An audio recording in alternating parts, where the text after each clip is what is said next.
In every love story someone loves more. But when hearts break unevenly, and one lover moves on while the other clings tight, jealousy can turn lethal.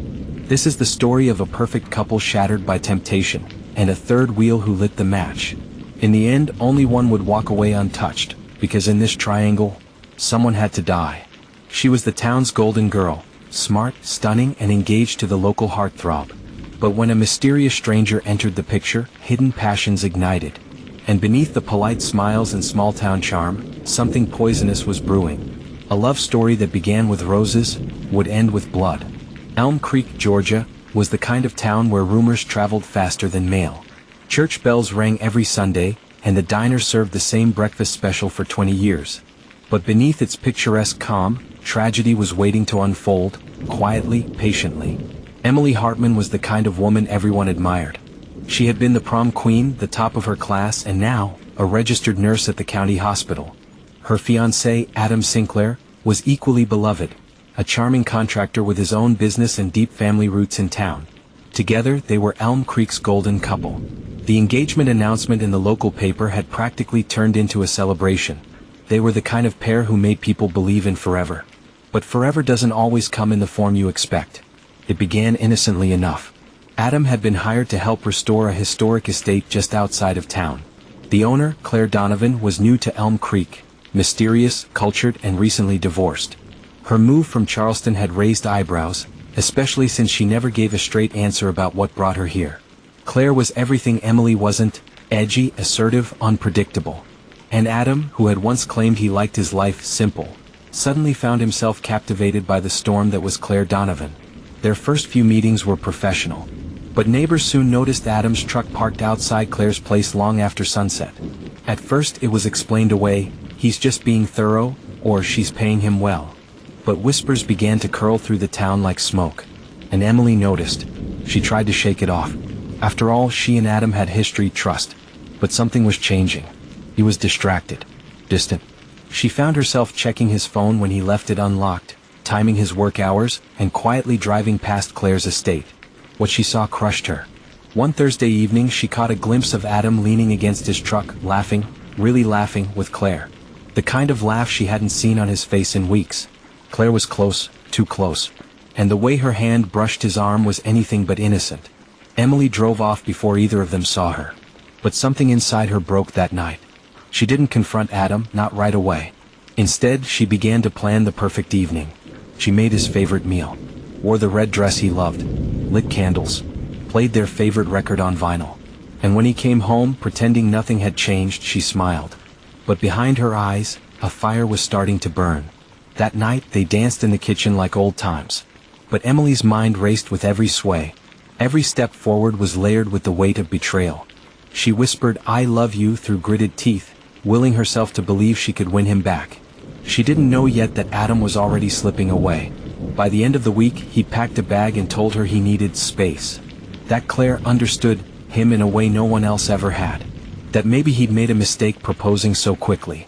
Emily sat on their shared bed, staring at the imprint his body had left on the pillow. The silence in the room screamed. Everyone in town noticed the change in Emily. Her smile faded. She became quieter, withdrawn. Her patients said she seemed distracted. Her friends couldn't get her to open up. And Claire? She walked through town like she owned it, wearing designer sunglasses and a smug smirk, as if daring people to judge her. One day, Emily spotted her at the grocery store, buying wine, roses, and imported chocolates. She didn't have to guess where Claire was going that night. That was the moment Emily stopped being sad, and started being dangerous. She came out of nowhere, stylish, rich, intoxicating. But underneath the charm and sophistication was a woman who'd mastered the art of emotional warfare. Claire Donovan didn't just want Adam. She wanted to erase everything, and everyone, he had before her, including Emily. Claire Donovan's arrival in Elm Creek wasn't accidental. She had a plan. No one knew exactly why she left Charleston. The gossip varied: an affair with a married doctor, a nasty divorce from a wealthy banker, even whispers of a nervous breakdown. But Claire never confirmed or denied anything. That was part of her allure. She floated into town like a storm cloud in silk, dark, elegant, and full of mystery. The mansion she purchased on Wexler Hill had been on the market for years. No one wanted the old estate. It needed too much work. But Claire saw potential in the property and in the people, especially Adam Sinclair. He came recommended as the best contractor in town. Hardworking, honest, local. Exactly the kind of man Claire could wrap around her finger. Their first meeting was standard. She walked him through the house, pointing at worn balusters and weather-damaged paneling, rattling off quotes she'd gotten in Charleston that made Adam chuckle. She wasn't clueless, she was testing him. And Adam? He noticed her immediately. Not just her beauty, though that was undeniable, but her confidence. The way she carried herself. The perfume that lingered long after she walked out of a room.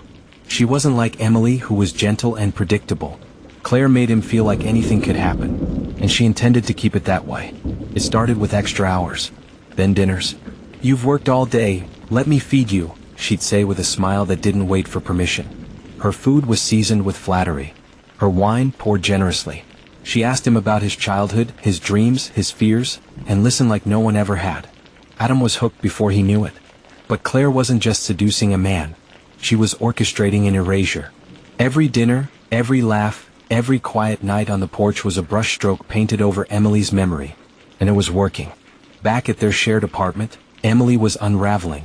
Adam still came home, for now, but he wasn't present. He smelled like expensive perfume. He barely touched her. Conversations felt rehearsed. Her questions were met with defensiveness. And one night, when she finally asked if there was someone else, he didn't lie. He didn't say yes, but he didn't say no. Then came the final break. "I need to find myself," Adam muttered, throwing a duffel bag over his shoulder. Emily just stood there, stunned, as he walked out of their life like it meant nothing. She didn't scream. She didn't cry. She just shut the door and sank to the kitchen floor. Claire welcomed him with open arms. And a key. Elm Creek was buzzing. No one said it out loud, but everyone knew. The whispers followed Claire like shadows. "She's a homewrecker. A gold digger. He'll regret it." But Claire didn't care. She wore the judgment like a designer coat. Emily, meanwhile, faded into the background. She stopped going to Sunday service. Stopped attending book club. Stopped smiling at the hospital.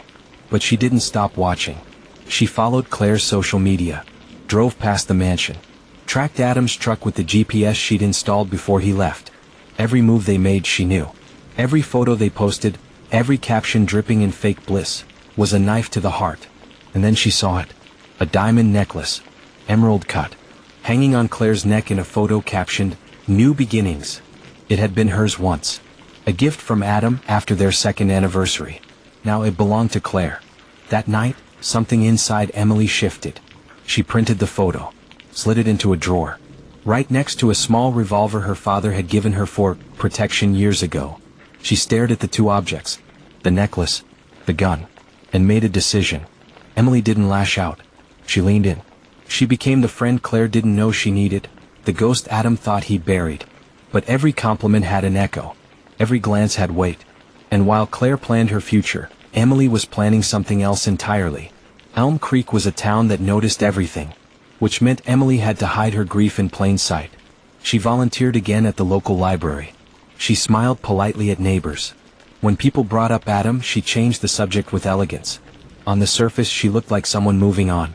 But in truth, Emily was learning, watching, calculating. She began with routine drives past Wexler Hill, not often enough to raise suspicion, just enough to map out patterns. When did Claire leave the house? How often did Adam go into town? When were they both away? Every detail was logged in her leather-bound journal beneath the bed. Not out of obsession, she told herself, but for clarity, for closure. At least that's what she believed, at first. One warm Thursday afternoon, Emily stopped by the florist on Main Street to pick up a bouquet of daffodils. Claire was there too, talking to the owner about arrangements for an upcoming charity gala. Their eyes met briefly. And Claire, ever the picture of charm, offered a wave. Emily smiled back. That's all it took. 2 days later, Claire knocked on Emily's door. "I know this might sound odd," she said, brushing a strand of honey blonde hair behind her ear, "but I feel like we've been tiptoeing around each other. I wanted to say, I never meant to cause pain." Emily stared at her for a moment, silent. Then she opened the door wider and said, "Tea?" Claire blinked, unsure whether it was an invitation or a trap. But curiosity won out. "Sure." They sat in the kitchen where Adam once fixed the cabinets. Claire complimented the decor. Emily complimented her shoes. It was polite. Light. civilized. But underneath, something twisted. Over the next few weeks, an unexpected relationship formed. Claire started dropping by occasionally, under the guise of checking in, sharing news, even offering hand-me-downs for Emily's niece. To everyone watching, it looked like an improbable reconciliation. But in reality, it was a slow dance between two rivals, each pretending not to see the knives. Adam didn't like it. "Why do you even talk to her?" he asked one night after Claire returned from another visit. "She's your ex's ex, isn't that weird?" Claire shrugged, unbothered. "It's a small town. And she's lonely." But Claire wasn't just being kind. She liked having Emily around. It made her feel powerful, generous, victorious. She didn't know Emily was documenting everything. The gate code Claire let slip after too much wine, the alarm system pattern on the back door, the precise location of the spare key hidden in a fake rock near the hydrangeas. Emily wasn't rushing. She was rehearsing. The turning point came in early June. Claire had organized a wine-tasting event at the mansion for the town's arts board. Emily wasn't invited, but she came by the next morning with a basket of lemon muffins, pretending not to know about the party. Claire looked surprised, but welcomed her in, a bit hungover and flattered. As she set the basket down in the kitchen, Emily's eyes landed on the center island. A thin envelope lay open, revealing a glossy invitation. "You are cordially invited to celebrate the engagement of Claire Donovan and Adam Sinclair." Her chest tightened. She kept her face neutral. "You're engaged?" she asked, her voice an octave too soft. Claire blushed. "It just happened. I haven't even posted about it yet." Emily picked up the card. "It's beautiful." Claire poured coffee. "You know what's funny? If you told me 2 years ago I'd end up marrying someone like Adam, I'd have laughed. But love's strange, isn't it?" Emily nodded slowly. "Strange. And cruel."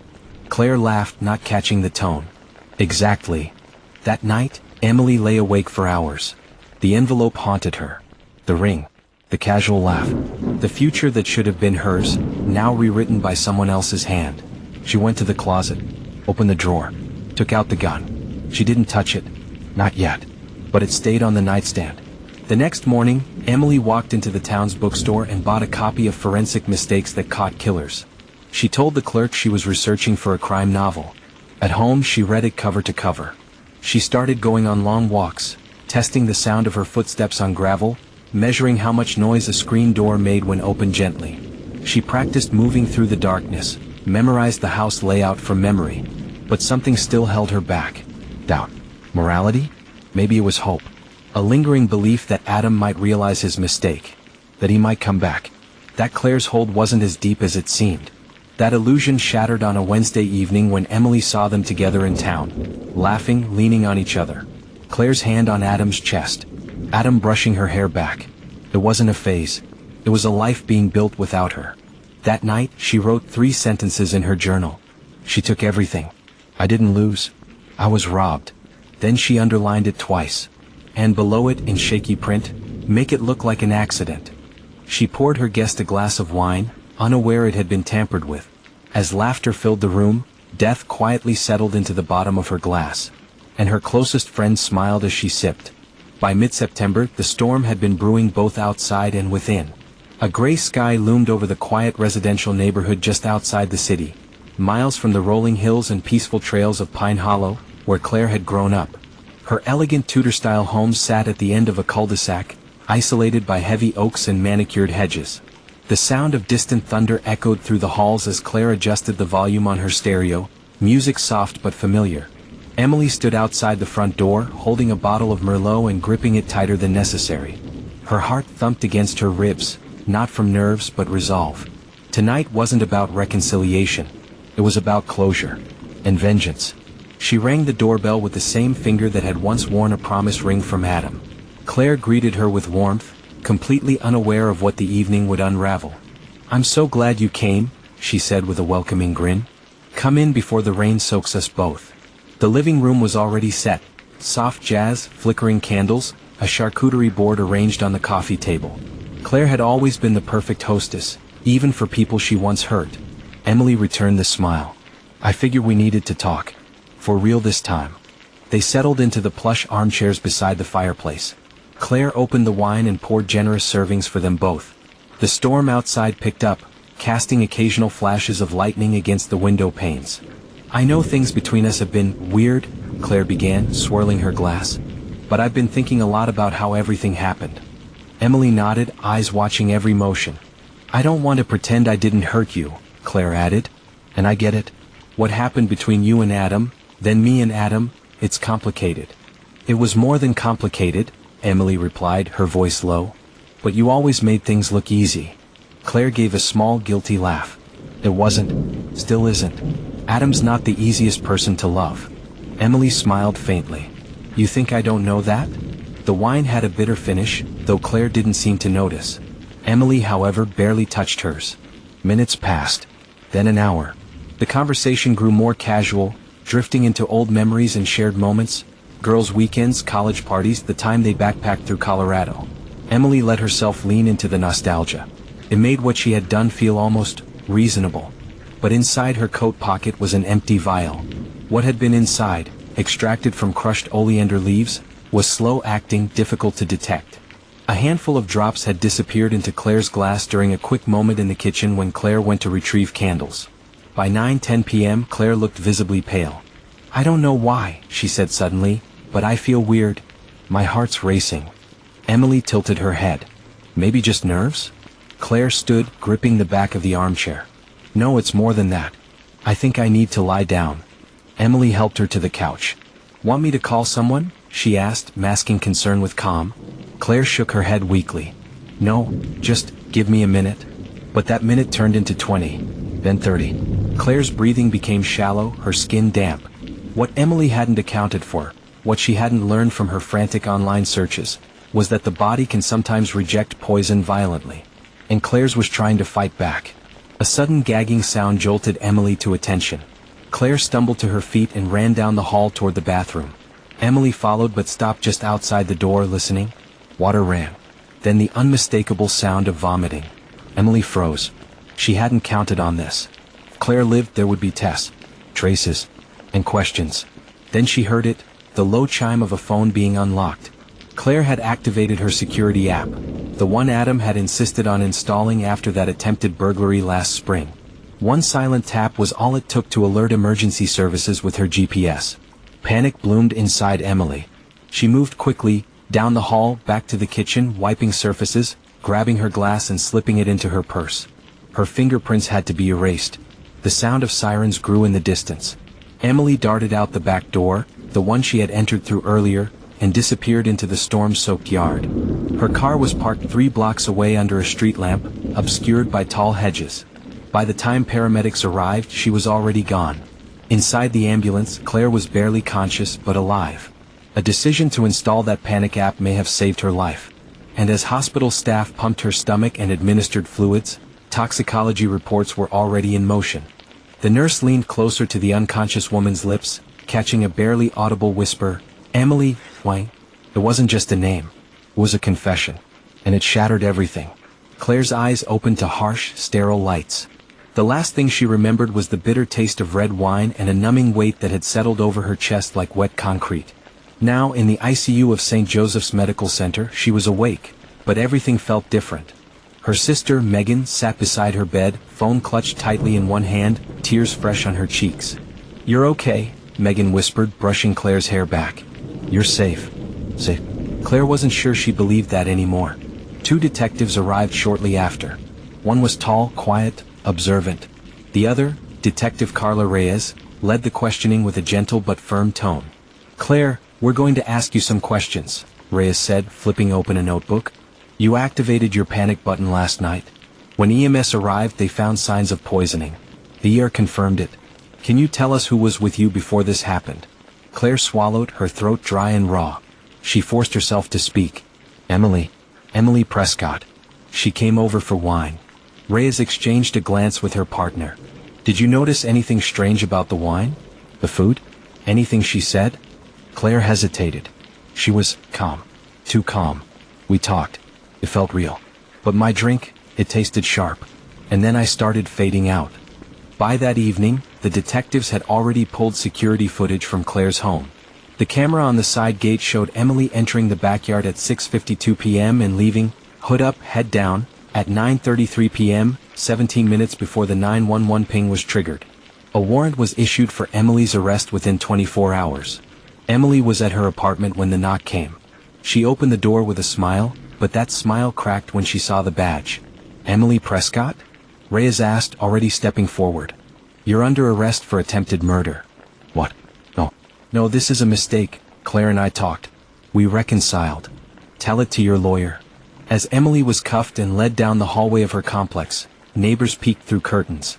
Her life, the life she'd curated so perfectly, was unraveling in front of them. She was no longer the elegant school counselor with a steady voice and tailored wardrobe. Now she was a suspect with motive, means, and a slowly crumbling alibi. In the interrogation room, Emily tried to spin it. "I brought her wine, yes. We were trying to move past everything. Maybe it was bad wine. Maybe she had a reaction to something else." Detective Reyes didn't blink. "You left your glass behind. Toxicology found no traces of the poison in your drink. Just hers." Emily folded her arms. "That doesn't prove I did it. But you were the only person there. And Claire's blood showed a rare toxin derived from oleander. We found a Google search in your browser history from 2 weeks ago, how to kill someone without leaving evidence. Care to explain that?" Emily's jaw tightened. "It was for a book I'm writing." Reyes smirked. "You're a counselor, not a novelist." The silence that followed was the kind that creaked under pressure. Adam heard the news from a coworker. He hadn't spoken to Claire in weeks and had ghosted Emily after their last argument. Now he was dragged into the spotlight, again. He showed up at the station willingly, trying to get ahead of the media storm. "I didn't know she'd do anything like this," he told Reyes. "Emily can be intense, sure. But this. You said she threatened Claire before." "Yeah, but nothing serious. Just stuff like, 'You'll regret taking him from me.' I didn't think she meant it literally." Reyes stared him down. "We reviewed messages between you and Emily from a burner app. You asked her to make the drama go away. Sound familiar?" Adam fumbled for words. "I wasn't asking her to hurt anyone. She may have taken it that way." The implications were damning. Meanwhile, Claire remained in the hospital for several more days. Though she physically improved, she struggled with the emotional wreckage. The betrayal wasn't just from Emily, it was from the man she believed had once loved her. Megan urged her to consider moving, starting fresh, somewhere far from this small-town scandal. But Claire didn't want to run. Not this time. On her final night in the hospital, Claire opened her laptop and began typing. Not an email. Not a text. But a letter, to herself. "I saw the darkness when it finally took its mask off. And it wasn't loud. It didn't scream. It smiled and it poured me wine." Emily's arraignment was scheduled for the following Monday. The courtroom buzzed with reporters, curious residents, and half-whispered rumors. She pleaded not guilty. Her attorney argued that the evidence was circumstantial, that Claire could have poisoned herself, and that the prosecution had no direct eyewitnesses. But the DA was confident. The motive was airtight. The method premeditated. The relationship fractured beyond repair. And then the prosecution dropped the final piece of evidence. Claire's smart home system had voice logs. That night, shortly before she collapsed, she had whispered a name while triggering her panic button. "Emily. She poisoned me." As the bailiff opened the courtroom door, Adam's hand twitched nervously. On the stand, Claire looked at him, then at Emily. One had lied.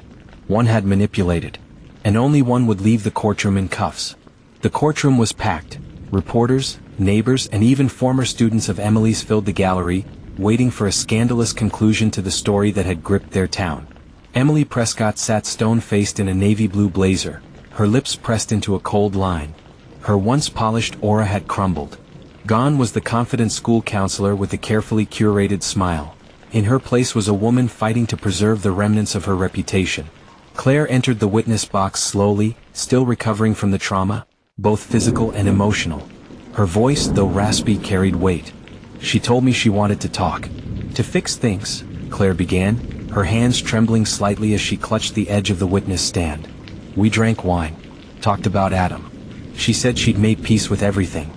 She paused, glancing across the room at Emily. Their eyes met, but the warmth they once shared was nowhere to be found. Then, I started feeling dizzy, like something was crawling under my skin. I knew something was wrong.